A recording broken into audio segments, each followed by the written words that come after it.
is all the stuff we took out.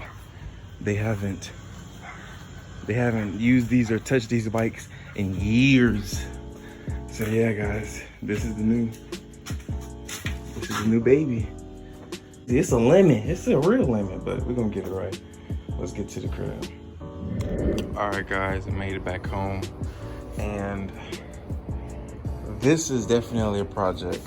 The handlebars is bent. I don't know if you guys can tell, but it's slanted over just a little bit. Gotta get some new handlebars. I'm gonna try my best to super glue that and sand it down, but if it doesn't work, then I'll end up getting new plastics, because that's what it looks like. Since after he rolled it, they were going to try to fix this handlebar, but they just never like finished. They started the job but didn't finish. So I'm gonna pick up where they left off. Since I can remember, I've always loved four-wheelers and dirt bikes. Since I was a kid in elementary school, I remember I had a little electric four-wheeler, one of them little Mungie Buyer babies, the little electric four-wheeler, and then I ended up getting a bicycle that has a dirt bike plastics, and I'll never forget that. Like, that is what really just pushed me, and like, I just loved these things. By the time I reached middle school,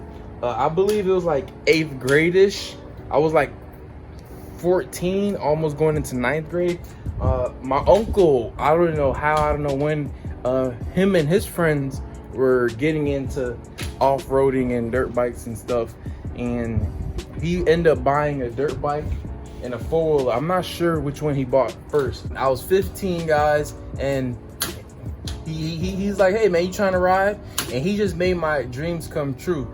This was actually the first strong four-wheeler I've rode. I've rode a 250 that wasn't his when I was around the same age, but this 400, I'll never forget the day we went to that same house I picked it up from, and I rode this, and next thing you know, I went back a couple weeks after, and then I rode that 250 dirt bike, and boy, I'll never forget the first time I rode that. I wasn't scared, but I was pretty scared. Like, I didn't test the bike.